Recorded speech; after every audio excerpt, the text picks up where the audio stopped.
Okay, yeah. We are live. Well, hello, everyone. Welcome to our last event of Thursday. Woohoo! Green here. We have just a little presentation introduction about the Fox Cities Book Festival. First of all, again, welcome. Thanks for being here with us. Fox Cities Book Festival runs from October 13th to 17th this year. This is our 14th year. Woo! All right. Then for the book festival, we definitely value that we want this to be an accessible event for everyone. And we have a lot of people and groups that make that possible. So we have our partners, we have a lot of libraries, schools, universities, bookstores, the whole 9 yards there.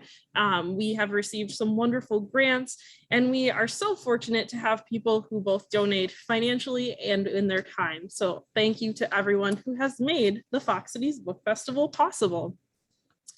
If you yourself would like to support the Fox Cities Book Festival, there are multiple ways you can donate online. We have the foxcitiesbookfestival.org you can go to, or Facebook. They have a donate button on our Fox Cities Book Festival Facebook page. You can mail a check, or if you want to scan a QR code, we have that little dino QR code there. But that being said, we also are always happy for different volunteer opportunities, board members. The world is your oyster, and we're excited to have people who like the book festival. So that is the hub for that. I got it. We have a code of conduct and statement of responsibilities. You can read the fine print, but to summarize it, we expect everyone to be treated in a respectful manner. And if that does not happen, if there's any harassment, any disrespectful behavior, we would have to send you off. So please be a good person tonight. And now, the moment you've been waiting for. We have the authors of The Babysitter. I'm going to stop sharing my screen before I give you information about both of them. So we have Liza Rodman. She has worked as a tax accountant for nearly 30 years in the Boston area. She is to the left, if you notice the pointing. She began researching this story in 2005 when she realized her personal connection to Tony Costa, the infamous Cape Cod killer. In the years since, she has gathered thousands of documents, testimonies, and interviews, perhaps more than any other investigator or journalist who has looked into this case. She attended UMass Amherst in the late 1970s and received her Bachelor of Arts in Creative Writing from Vermont College in 2005. She has been a fellow at the Hambidge Center for the Creative Arts and has participated in the same women's writing group for the last 18 years. She lives with her husband outside Boston, and The Babysitter is her first book. And then to the right, we have Jennifer Jordan. She's an award-winning author, filmmaker, screenwriter with over 35 years of experience as a reporter, journalist, and radio and television producer, working for NPR and PBS in Boston and Salt Lake City, as well as writing for several newspapers and magazines. She has written 4 books, which awesome job there. And she has won many awards for them as well. And in 2016, she created, directed, and produced the documentary 3,000 Cups of Tea, investigating the rise and ruin of Greg Mortensen, a documentary examining the deeply flawed 60 Minutes report on the renowned philanthropist. Her most recent works, she's worked as a ghostwriter on Perfect Strangers, Friendship, Strength, and Recovery in the Aftermath of Boston's Worst Day and Southern Discomfort. And The Babysitter tells the story. Well, you're going to hear about that, but we are so excited to have both of them here with us tonight. Thank you for coming. Oh, thanks for having us. Great to be here. And we're going to dive into just some questions here.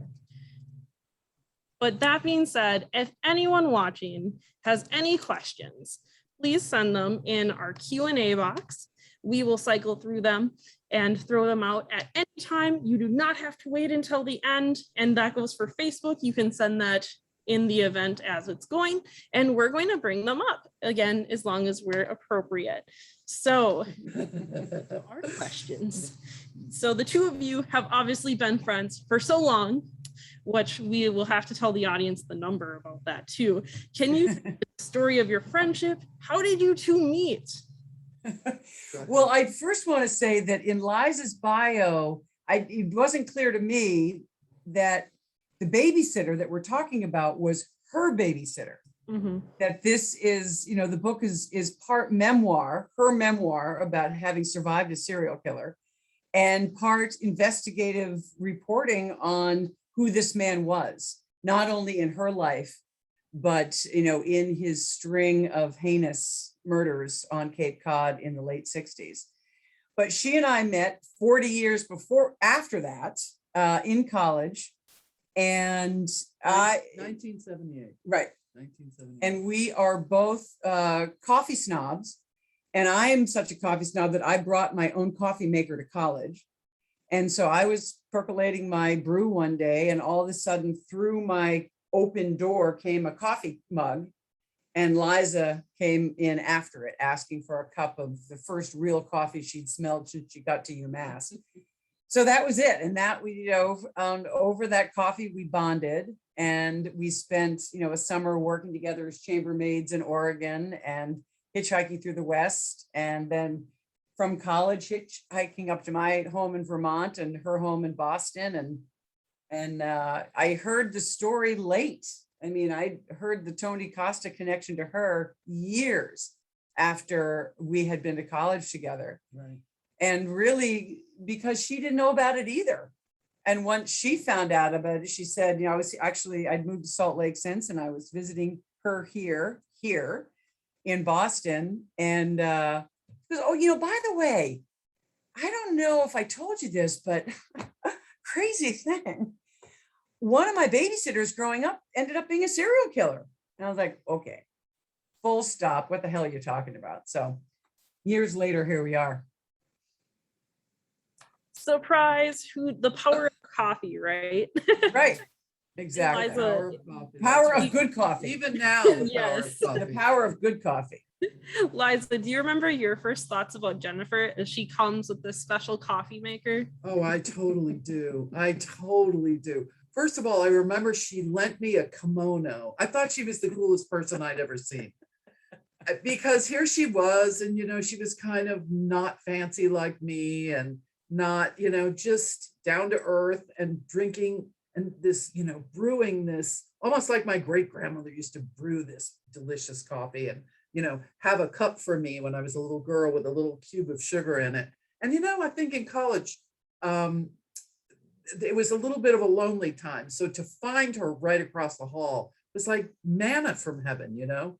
So yeah, I remember, and never really wanted to be separated from her after that. Oh, yeah. I'm so glad you both found each other. And we're going to get down to a little more of like the writing process. But before, for those who might be watching who have not had a chance to read the book yet, beyond the title, which kind of gives away what it's about, like with the subheading, how would you describe the babysitter to others? Like, how would each of you, and what are some themes that you specifically want your readers to notice or pay attention to as they start reading the book? You want to take it first? Yeah, I mean, I would describe it as a book that almost by definition had to be part memoir and part investigative journalism, because the beauty of the story, and beauty is probably the wrong word, but the power of the story is that this young girl, survived a serial killer.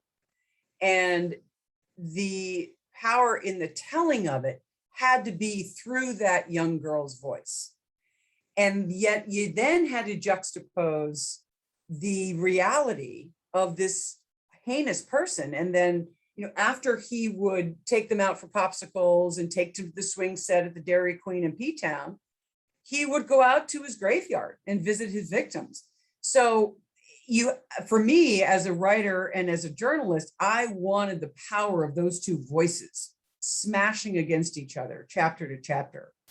And, themes, I would love the readers to have not the experience, of course, of what Liza went through, but to live through the eyes of that girl and to understand why this otherwise horrific man was the most kind and gentle adult in her life. Yeah. And so that's why we needed, as I keep using the word power, of those two voices. Yeah, and I think too, I mean, there are a lot of themes, I think, in the book, but I think the main thing I wanted people, for me, in the beginning of the process, as my mother bumped up against Tony, was that, I think we lost her. No, I think she's there. She's there? Yeah. As she bumped up against Tony for me, and I started researching this book, I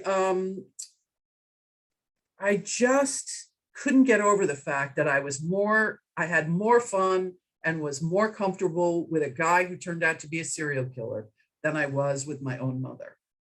And that was a huge and important backbone of this book. And it's part of what made the structure so difficult. Jen talked about the two voices.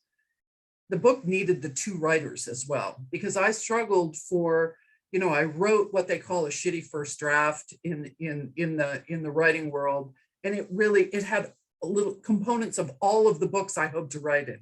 So when Jen came along and said, oh, I know what to do with this. It needs two voices. We're going to alternate the chapters. I'd struggled for years trying to figure out the structure. And she walked in and fixed it. And so I really feel that the book benefited and from that collaboration as much as we benefited from it. In the telling. I think it made it much clearer, and certainly the ways in which the chapters work up against one another, the ways in which it feels. Right, it made it more personal. Yeah. I mean, for both aspects, because, true crime is true crime. But when you can insert such a personal aspect of it, because there's a lot of true crime, there's a lot of serial killers, there's a lot of memoirs, but when you can really blend the two in an organic way, in an honest way, in a true way, then I think that's a really strong narrative. And I think we did it. I definitely will agree. I think you did it. And as a reader, it's really nice to have the blend of the two stories. Like, really nice to go between the two and, almost have a breather and enter. I was going to say breather. It gives the reader some relief, because there's just so much dismembering of bodies and, bathtub slayings that you want to live with in this troubled world already. Yeah. And so when you can go back and forth between that and Cape Cod in the summer and sand between your toes. And so it did give both of us, never mind the reader, an ability to kind of go, okay, chapter 7. Whew, that chapter 6 was a doozy. Let's go on to 7. So it just felt organic to me in helping her figure out, how to deal with all of this and her story. Right. And I had that unique position of having a memory of a kind person. Right. And the current state of affairs, which was what he did before my eyes so many years later. And that was a very hard thing for me to wade through. So when the two of us got together, again, Jennifer just sort of came in and really helped with that, because she saw him fresh as a serial killer. Right. So, and to this day, she struggles with calling him, horrible and violent and psychotic, because her memory is not. Right. So she needed somebody, and it ended up being me, coming in and saying, yeah, but he was. Yeah. This man was a psychotic killer. He was in the nth degree of psychotic serial killers, given what he did to the corpses. So, I know your memory is one of benign, nurturing or gentleness, but he put all of that into you and then save Yeah. the rest for. And it for gave its us, and it victims. also gave us an opportunity to present, though, that these people who commit these kinds of crimes are not one-dimensional. Right. They have full lives like the rest of us do in the weirdest possible way, right? Right. So I think the two different perspectives were incredibly important. Right. And we just got a remark in the Q&A from Jennifer. Jennifer points out he was so harmless to you and was always there for you, it seemed. And I think that's definitely where it brings up the difference of how your connection with someone, because you had a very different connection and a different idea of Tony. And as you investigated, whoa, that changes, right? Well, right. And it made more sense to me later that he would be there for us, if you will, because I was fatherless, wasn't I? Mm-hmm. More or less. And so was he. So those were the kinds of things I think he looked for. And that's the reason Jennifer believes that he was grooming, at least me, if not all of us who were there.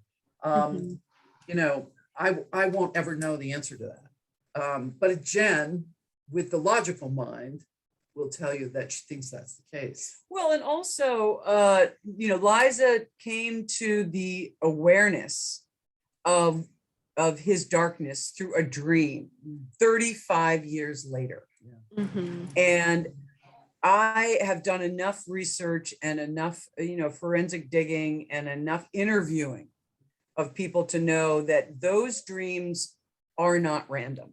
And you don't suddenly 35 years later, after only having had a gentle, peaceful, you know, embracing relationship with somebody, suddenly have a dream when you're a grown woman with this person holding a gun at your head and you wake up with the adrenaline shooting through your body.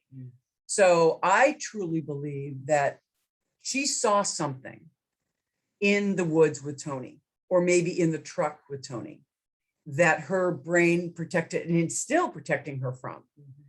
That her work in journaling and in getting her bachelor's unleashed and opened up that a section of her brain that had been locked to protect her.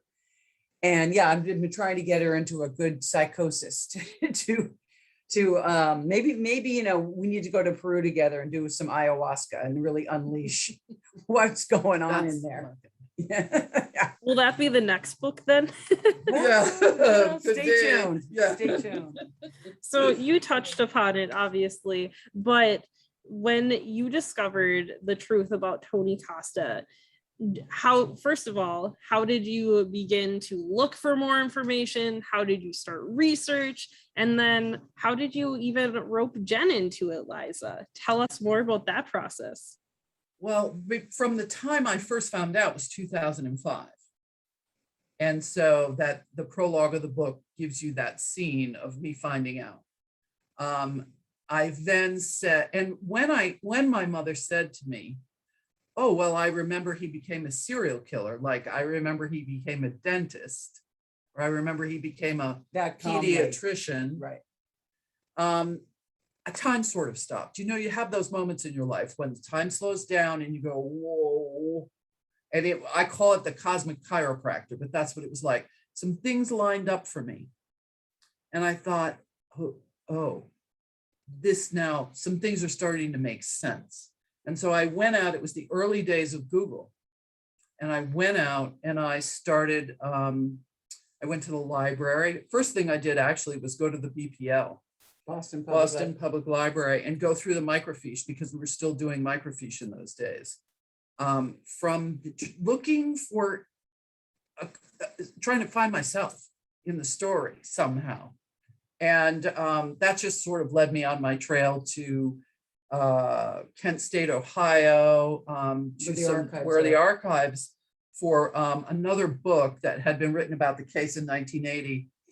And I found the trial transcript and the interviews and the things that were in Pat Walsh's glove compartment, that like the, you know, dentine gum that was in her glove compartment that still smelled of dentine. So I touched all those things. I touched a magic marker that Tony wrote his notes with, and it still wrote. his sunglasses were there. His leather bracelet was there. And so it was as much of it was actually incredibly confronting. The paper is one thing, but when you're touching those sunglasses and you're touching that leather bracelet and you're remembering, that was quite something else. Right. Remember him wearing the sunglasses and the bracelets, Right. and chewing the dentine gum. Yeah. Yeah. I mean, those visceral body memories. Yeah, it was quite something. And so I went down, I describe it as going down the rabbit hole and never coming up. So I tried many, many times over the period of 2005 to 2018 to put that book in some kind of order, to put those chapters, because the stories you read about me are stories I've been writing my whole life in one way or another, in a writing group here, there, in my journal, wherever. So those were pretty clear, but I couldn't get the structure. And I was out at a retreat one day by myself, and Jen called me. And as she describes it, I never pick up my phone, and I don't. I really hate my phone. So, but that day I was by myself, and I never pick up my phone when I'm writing. But that day I did. I saw it was Jen, picked it up, and we talked and talked and talked. And she said, I'm kind of between projects. She said, what's happening with the babysitter? Because I told her the story, and it'd been a few years since I told you the story. Yeah. And she kept asking me, what's going on? What's going on? And I said, it's done. I put it away. I closed the drawer, and I'm not going back. I'm working on something else. And she said, well, I'm between projects. So what if we collaborated and got it out in the world where it belongs? And I cried. Yeah. I broke down. And here we are. And she said, I didn't dare ask you. That's what I remember you saying. Yeah. I didn't dare ask. And so here we are. I mean, I knew when she told me the story, I knew it was a bestseller. I knew it had all the elements of what good nonfiction is all about. And so, and for me as a researcher and historian and writer and journalist and all those labels, she presented me with her 15 years worth of research.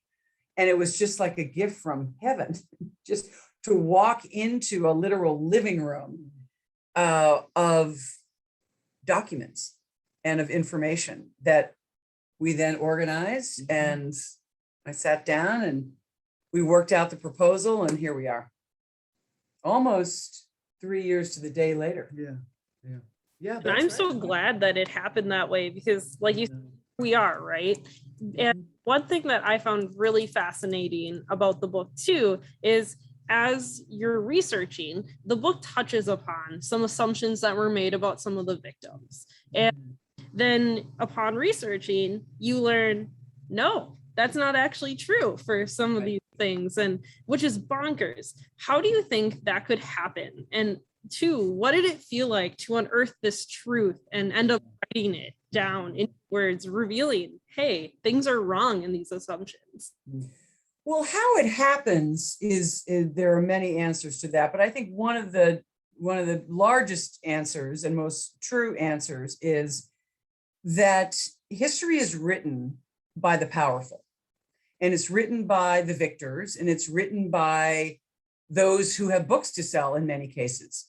So that history of those three women that you're referring to that were put into the Tony column of victims were written by journalists who really were going after the sensational serial killer, untold victims. And so for them, they wanted more victims in his tally sheet to sell other books and other articles. And so 50 years later, people were still cutting and pasting that number and those three women as his victims. So when it came our turn to write those sentences of, and they were never seen alive again, because of course their bodies were never found, I was unable to write that sentence because I just could envision Thank God. one of them sitting there going, yo, Jennifer, here I am. What do you mean never seen alive again? Nobody looked for me. in the day of Google, Right. right? And so, and in their defense, in those previous cut and pasters' defense, they didn't have the resources that we did, that we do now, that researchers and journalists and good writers do now to do proper research.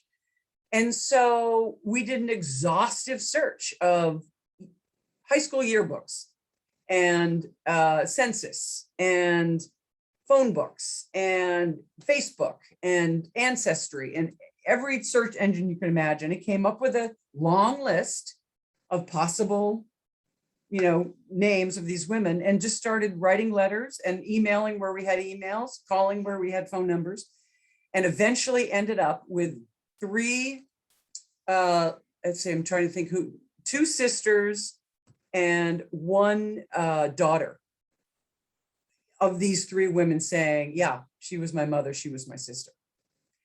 And, they all had since died, but they all had survived Tony. Mm-hmm. And it's what's interesting and kind of, really about this is there are still people out there selling the narrative of these three women being in Tony's docket because they're selling their version of Tony's story. Mm-hmm. And they want to make it as big and as ugly as if, 5 horrifically mutilated women isn't enough. Like they need more. So, we're trying to correct that history. I contacted some people who were in charge of some of the erroneous Wikipedia accounts and, murder.com but they're reluctant to change it because they want their serial killers to be even more heinous than they are already. But and I know I'm answering this, taking too many words, but to answer the question about how the response was, it was remarkable. To first of all, tell these women that their sisters and mothers had been marked as dead by a serial killer 50 years before. And they had no idea. Right. They had no idea. And then to tell them that, we were taking them out of that dustbin of history and giving them their due, their due life and telling the world exactly who they were and who they had been. One daughter in particular had never seen a picture of her mother or of herself as a child because the mother was indigent and they left their flop houses before the rent could catch up with them. And she said, sometimes the boxes followed us, but in the end they didn't. So she had never at 40 years old seen a picture of her mother or herself as a child. And I had already found her aunt, the sister of one of these women. And so in real time, I sent her a picture of herself and her mother. And you can imagine, never having seen either in her life. And so that was really, for me, it still gives me chills because when you can make that kind of connection for somebody, it's a gift. Most definitely. And it's nice too that you're able to set the story straight and show that, they're matter. They deserve to have that justice of not being counted as a number, right? Right. And Karen has sent a question to us, and Karen has said, this book obviously covers extreme violence and many personal moments for you, Liza. And what were both of your processes, so both of yours obviously, of self-care while writing this book, which we know is essential, right? This was tough stuff. Such a great question, and we're so bad at that. And particularly as women, we're bad at it. The main thing I did, I had Jen, and that was a big thing, but I also worked with a therapist while we were writing because I was convinced that part of the reason I hadn't finished in the 15 years that I had was, a form of self-sabotage. So I used that as crutch is the wrong word, really. It sort of saved me. He walked arm in arm with me. And so that's what I did. What did you do for self-care? You did a lot of exercise. Well, Karen, I got shingles is what I got. In the point at which the hardest point for me, because I'm pretty good at this point in putting on my researcher hat and putting on my journalist hat and saying, okay, It's going to get ugly, but this is what I do. And I've got to find the truth, and I've got to, write the story as best I can. But going through the autopsy reports of his victims with a friend of mine who's a surgeon in Salt Lake, and having this man who in his mid to late 60s look up at me repeatedly as he read aloud through the autopsy report so he could explain the technical medical language to me. And he kept looking up going, this is a very angry man who did this.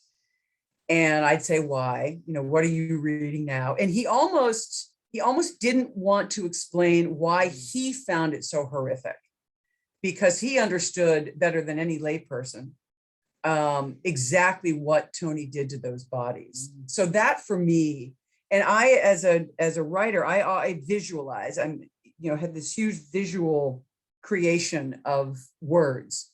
So I began to see the murders because the autopsies recreated them for me. I could, and the autopsies and the autopsies and the police reports of who died first and blah, blah, blah. But so I visualized these, especially these last two victims who were in the woods together, and very rare for a serial killer to kill two at once. So I immediately put the scenario through my head and could see, me and Liza, or me and my sister who were best friends, and just visualize what that must have been for the woman who was killed second, to witness. So I don't want to go into too much detail, but that gave me shingles because I was there in the woods. I was there in the woods as almost like the camera witnessing this just unspeakable scene. But yes, I did a lot of exercise to get over it. I live at the base of the Wasatch Mountains in Salt Lake. So when it would get too awful, I would just shut the computer off, put my dog in the car, hit the trailhead, and just walk in the wilderness for hours and just, and Well, kinda and cleanse. I think everyone here thanks you for taking that toll to release this story, because it is one that's so different from the usual books on the topic, right? And one thing that does get brought up really well is that we as the readers, and also you as the researchers, had known that Tony had experienced childhood trauma, but he almost missed it. Can you talk more about your thoughts and takeaways about the importance of getting help after you experience trauma, or encouraging that in others, and like what actions should happen to help people who do have that? I think still so little does happen. I think that's Right. troubling to me. I know that the polygrapher who what did he do? 10 polygraphs of Tony over a course of about 9 months. And he had this dream that there would be a federally funded organization that would study these people and try and help these people.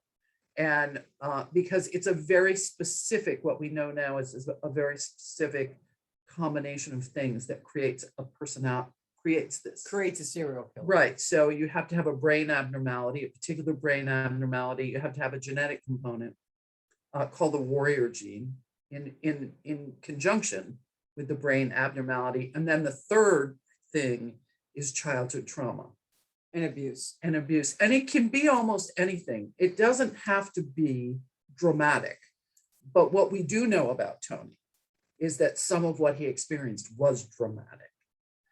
In addition to, the abandonment, what I'm sure he interpreted as abandonment when his father died and he was so young. So he didn't have a father. So that trauma is like a gas pedal. So it's like the foot on the gas pedal, I should say. And so you can screen for that now. We can screen for that now. It's really in the beginning stages of being able to screen kids for trauma in our country so that we can help them before it gets to the point where you have a 22-year-old man taking a 10-year-old girl to the woods where he's buried 6 women.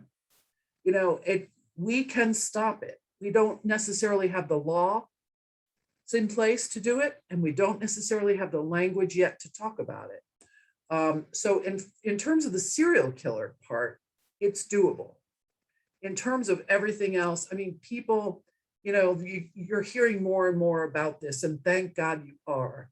For people who have experienced any kind of anything, that they're not alone, that there's help out there, and you have to reach out for it.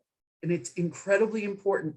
And I think for people who have mental illness of any kind, it's the hard part is the reaching out. That's part of the illness.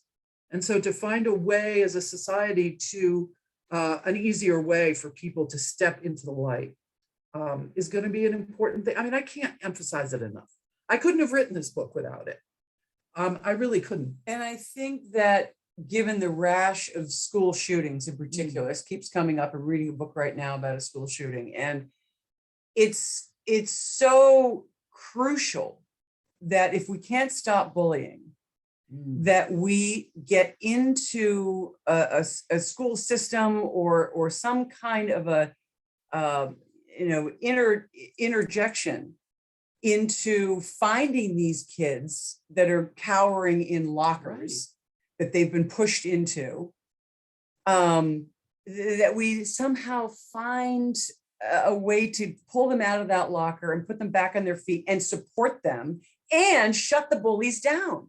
Like, we haven't done that. It's always been put back on the victim, saying you got to stand up to these bullies or just make it worse. And if the teachers step in or if the parents step in, bullshit. Yeah, this idea of pulling like your bootstraps is a bunch of just, bullshit. We've got to figure out how to support the victim and shut the bullies down. And we're getting a little bit better at it the more these school shootings come up, and it always ends up being the kid who was ostracized, the kid who was the weakling, was bad in sports, whatever. It's always that kid. And we all knew that kid. And thankfully in our day, nobody had those kinds of guns or access to them, and now they do. Now they can, print a goddamn gun online. So so I'm sorry to rant, but it's just so right now fresh in my mind because we're reading it every day and it's becoming kind of normal. Another school shooting, another, gunman in the theater, in the parking lot at Walmart. So as Liza said, we have the means to screen those at risk for becoming sociopathic, but we don't do anything about it because it kind of smells a little bit into, kind of the Nazi testing of human beings. And it's like, no, it's not what we're talking about. Yeah, they worry about the label too. Right. And we're talking about trying to stop the abuse before it becomes the kind of abuse that changes the mental chemistry, because abuse changes your brain chemistry. And so there's a lot we can do, and we're starting to do it because we've got tens of thousands of victims now of this gun violence, because guns are so readable and people are so miserable. And it's got to stop. And how is that any different than being a serial killer? It isn't. Right. Oh, no. I mean, school shooters are serial killers. They just do it in 19 seconds versus over years. Yeah. Which actually perfectly leads into another question. Do you have any suggestions on how anyone listening can encourage others to prioritize that advocacy, that mental health awareness, even, taking those steps? What are some things that you'd recommend that others can do to help improve the situation? I think people in power, people in positions of power or influence. Unfortunately, if just in case teachers didn't have enough to do already, they're on the front lines, because parents tend to be blind to this thing. For the victim and the bully. Yeah. So I think that teachers, employers, if you're thinking it and it's a problem, talk to somebody. It's hard to get people to listen to you. I worked in a situation once where there was someone who was really questionable. And in the end, he was even more questionable. But it took a long time for people to sort of get it. So we're not quite there as a society of locating these people and labeling these people is still a problem rather than helping these people. And it brings up another point. When I went through the research for Tony Costa, I watched him struggle with what was going on in his brain. I watched, you knew from the books that were on his bookstand, on his nightstand, that he knew and that he'd expressed it to friends on occasion. That something was wrong. Something was wrong with the way he was thinking. Something was wrong. He had horrible thoughts. He also had horrible dreams, as did I. So all of those things are sort of come together to say, listen, when someone speaks out, listen. And, in a lot of ways, life is so fast. We're moving so fast. We don't stop and take the time. But I think that's critical. I think listening to the people around you is critical. And I would say, if you see a bully, if you know a bully, if you see one of your friend's child is a bully, confront it. It's going to be ugly. The parent's not going to want to talk about it, but you have to confront it and say, I noticed your kid's a biter. I noticed your kid's a hitter. I noticed your kid's been spitting on my kid, whatever it is. Speak up. Don't be afraid. Be more afraid for the other children than for your relationship with that parent. That's number one. If you see a child who's shutting down, suspect he's being bullied, because he probably is. And go to those parents and say, do you see the problem I see? And, I'm not talking to teachers necessarily. I mean, we're all involved in children's lives, our children, our friends' children. And I think it takes a village. Thank you, Hillary. It takes a village to really support and let's realize probably one of the worst things for a parent, besides losing a child, is losing a child who kills other children. That's worse. And so if we can do anything as adults seeing a dynamic in action, it is our duty to speak up. As uncomfortable as it's going to be, we may lose friendships. It's the only answer. We have got to be the adult in the room. And we've got to be the adults to say, your son's really turning out to be an ugly kid. He's not treating his classmates well. Well, is there something I can do? Can I take him on a hike? And the same thing for the victim. Your kid doesn't seem to fit in. I didn't either. Can I help? But it's got to start at that level. It's got to start with us adults in the room, seeing these children who they're not created overnight, stepping in and saying, how can I help? Can I do anything? Yeah, I really appreciate you making that point, because you prove how, what feels like a little step, what might feel uncomfortable, can actually be life-changing, right? It can, life-saving, life-saving. Yes. And it's important. And sometimes we have to be comfortable with the uncomfortable. And Yep. that is really definitely essential. Because better it be ugly than horrific. Exactly. We can prevent things. We can. And it's just, sometimes it takes the smallest little effort of reaching out to that bullied kid or the bully and saying, gee, that was a little tough what you just said back there. Let's go for a walk. Let me ask you about that. And get them away and say, really, did you know how hurtful that? I mean, it's not rocket science. You don't need a degree to approach a kid in trouble, be it the bully or the victim. And in Tony's case, he was raped as a 12-year-old, and we don't know what happened, what might have happened, what probably happened before that. But we certainly know through his ex-wife's journaling, nobody reached out to him. No. And so he grew all of that darkness. More isolated. And isolation is killer. Right. Isolation's killer. Literally. So he became an amateur taxidermist. He lived a lot of time in the basement, and nobody went down there and said, yo, Tony, let's take a bike ride around Cape Cod. Let's, get out of this darkness, literally. He didn't have that. No. And You even bring up the good point too. I recall his doctor. I mean, he had Right. reached out about some issues, and then he's like, "Here, take these pills," and Right? that's not always the answer either. And that's, the opioid addiction in this country, in this world, that's all what it is. The doctor just shelling out, get this patient out and the next patient in. And here's some, 20 pills, come back in a month and see how you're doing, or a week. And Just not the kind of relief you need. right. You need some to actually listen, to actually stop, turn off the phone, turn off the computer, look in the eyes and say, how are you doing? Yeah. And it can be that easy.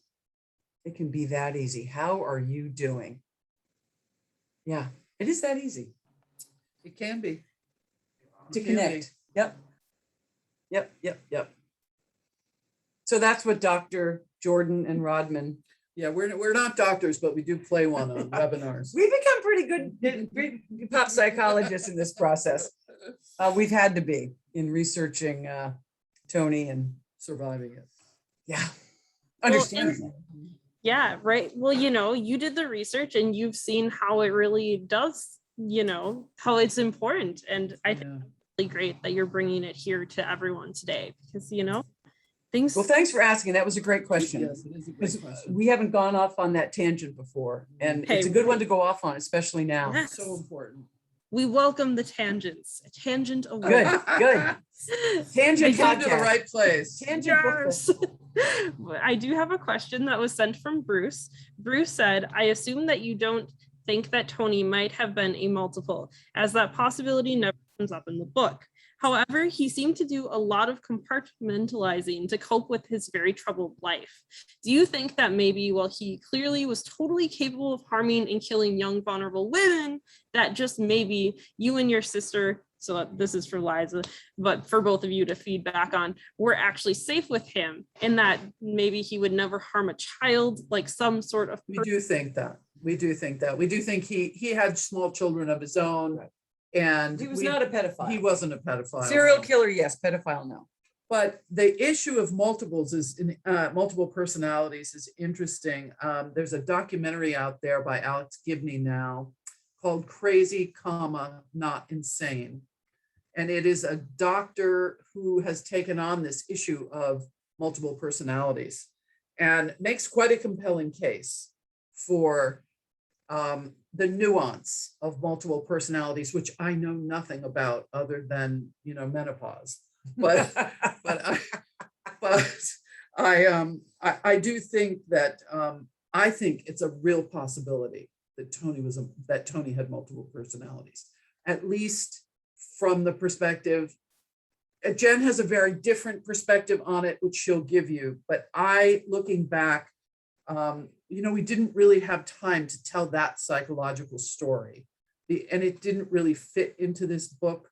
But I think it's a real possibility. So you tell about what you think. I don't. In reading through his so-called memoir, which Liza and I subtitled "Piece of Shit" because he referred to it often in the writing process, so it became POS, not his title.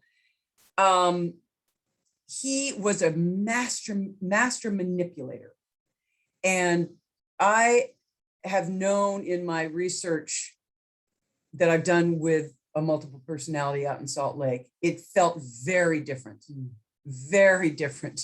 The multiple that I worked with out in Utah told, she didn't tell these, kind of manipulative stories.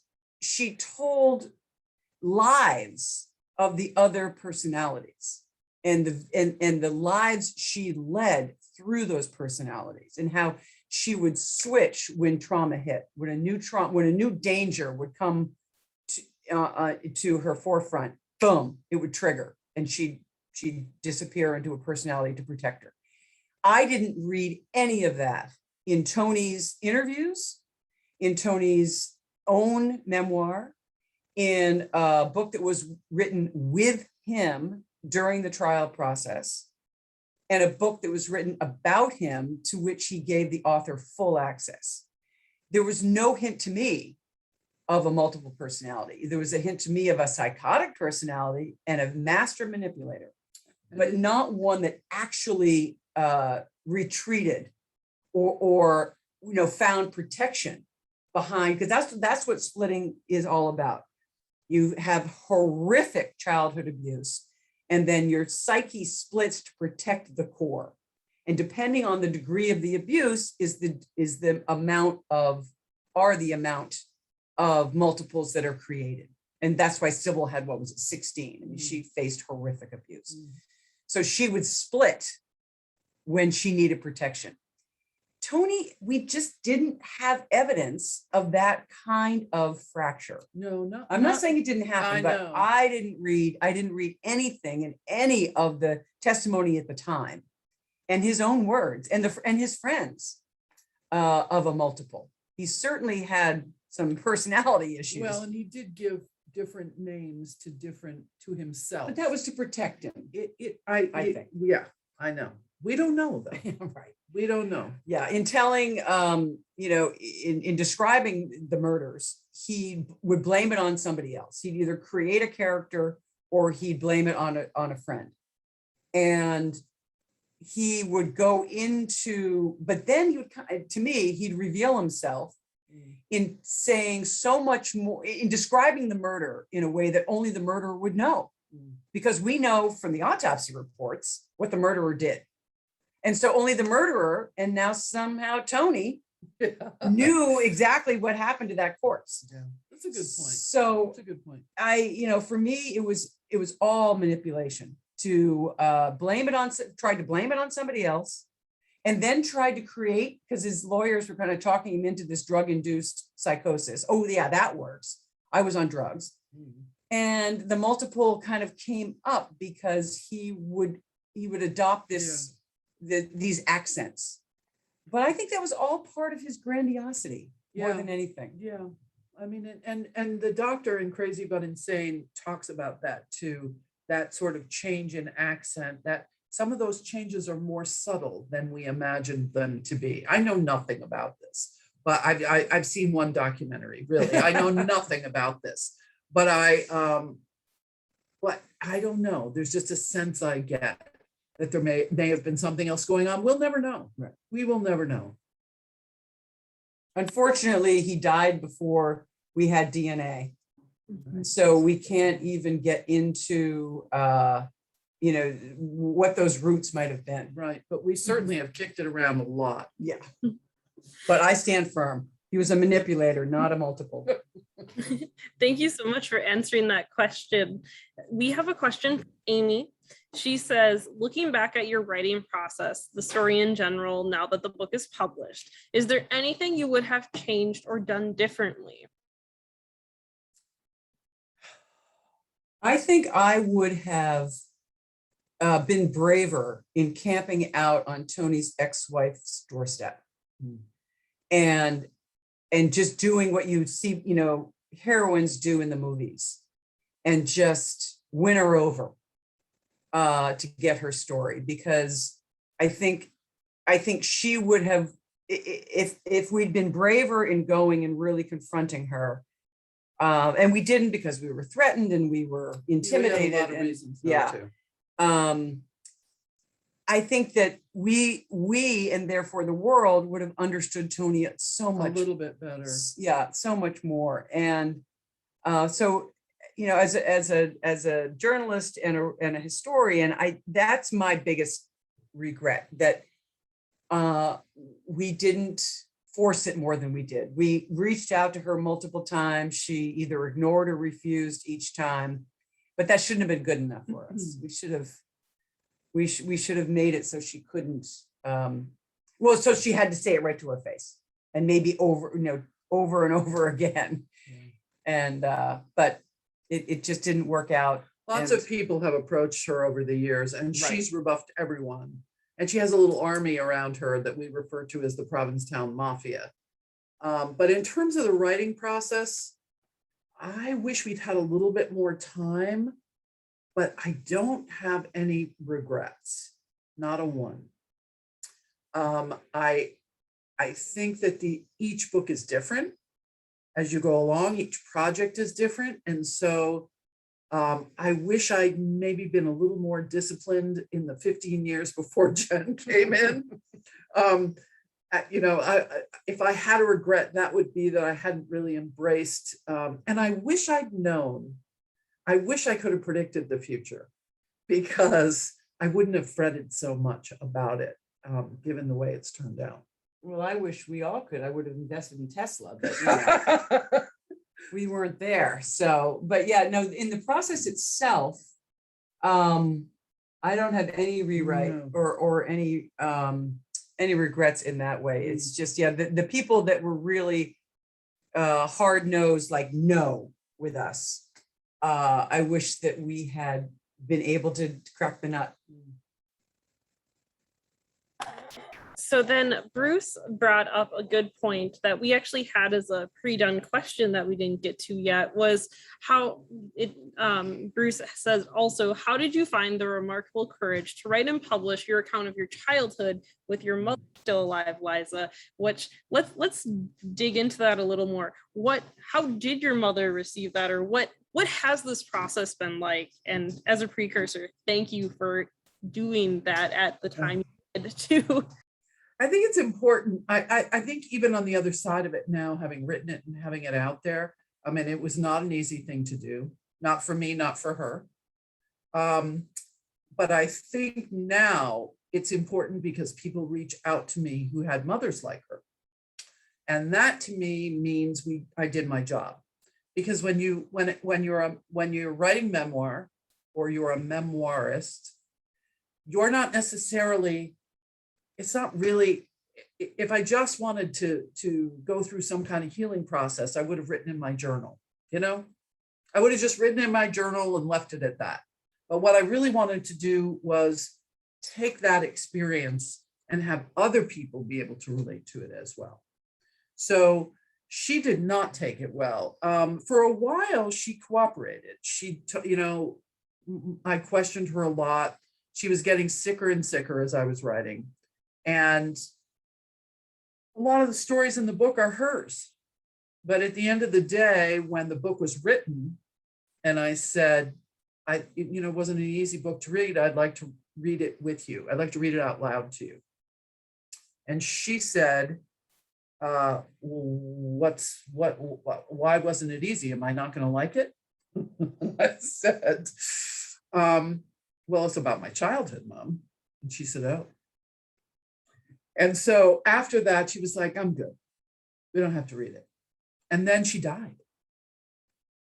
She died right before the book came out. So as the timing of it was very eerie. And, she was getting sicker and sicker as I was writing, and not necessarily dementia, but a lot of memory loss and and in the end, she died of something unrelated that had to do with her lungs. But so I felt a little bit guilty that I felt so relieved that she wasn't going to have to go through the process of seeing what some reviewers wrote about her, because they weren't kind. And I felt very, and I still feel that in order to understand this book, you have to contextualize my mother, because she had a whole raft of crap leading up to my birth. And I also think my mother was a sociopath. I think she had those traits. She lacked empathy. She lacked adaptability. She lacked, she had the warrior gene. I think she did. And she was a rager. And so all of those things combined, and I don't think I really, really realized it until right before she died, how real that was. And so, it's complicated emotionally, but this project was destiny. You don't just start dreaming about these people and have this happen. It's just not, run of the mill. It was destiny, and it was destiny for Jen and me to do it together. And I know that now even more than I knew it when it happened. So it was what I had to do. And I had to get it out there. And And that ended up being the most important thing. I'm sure there's many watching that also, in hearing your story, the two of you together and how this was meant to be, and just Right. comfortable you both were with your emotions, your stories, and the things you went through to get this story published. I think Right. a lot of people are going to feel very inspired, whether they're watching it now or watching it later. So Oh, gosh, I hope so. watching this wants to write a memoir, or they want to write a book about true events, what are your recommendations that they could do that? Well, it's got to be a hell of a story, because I think everyone well, I shouldn't say everyone. I think many harbor a fantasy of writing their memoir, because we all think our lives are the most interesting thing on earth. And it's got to be a little more interesting than that, to spend years of your life in the writing, and then years of your life in the editing and marketing and selling, and it's a business. So it's one of the most competitive fields that there is.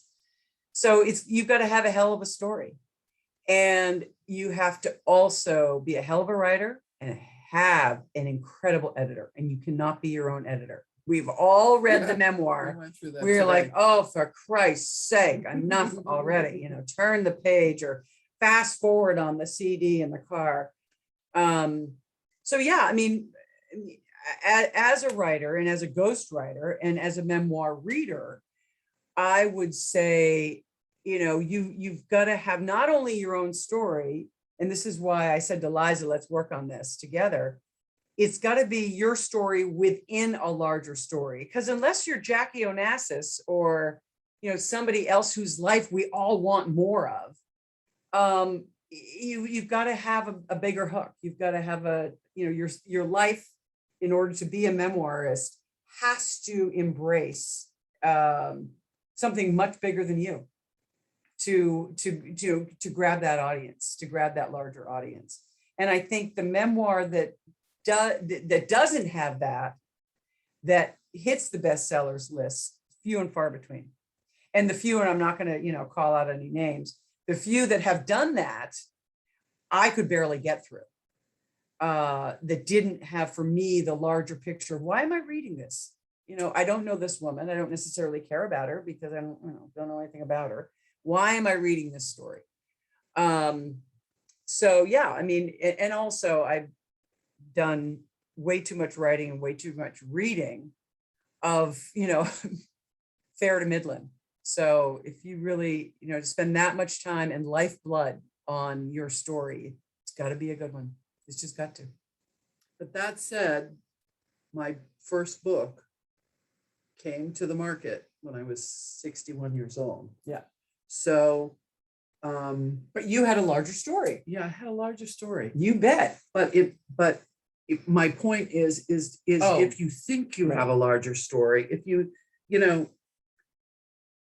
who's to say, just don't give up. Just just don't give up, because I can't, at 61, it's just never too late. Just keep going, especially if you think you have that broader and keep writing. Interest, and keep writing. Write every day. Write every day. Get better every day. Even Never if it's crap, just do it. Keep writing. Keep getting better. Keep reading other. That's okay. I take back everything I said. What you should do as a would-be memoirist is read the best memoirs. Go out there, like Google the best memoirs and read them. Yeah. And then read the next 20, and then the next 20, and figure out what makes them so good. Like Pat Conroy, I keep coming back to Pat Conroy because he's one of the best, even though a lot of his memoirs are fiction, they're not. They're what he did with his story because it was so painful. Anyway, so yeah, just read other really, really good memoirists and figure out if your chops are up. They're up to it. Right. If your chops are in the game. It's a practice. Yeah. Everybody says it. It sounds so simple. And it is. Right. You just have to do it. Right. Good story and a lot of work. And I think you both have shown just how much work went into the story. It wasn't like you could just sit and write, which already would take a lot of time, but you spent so much time. How much time did you spend, would you say, total on this book? I started in 2005 and the book was, and then Jen came on board in 2018. So that's 13 years later, right? And then 2 or 3 years from there. So yeah, a long time. But again, could not do it. Couldn't just, was compelled to do it. Kind of like Tony actually, but We're not going there. yeah.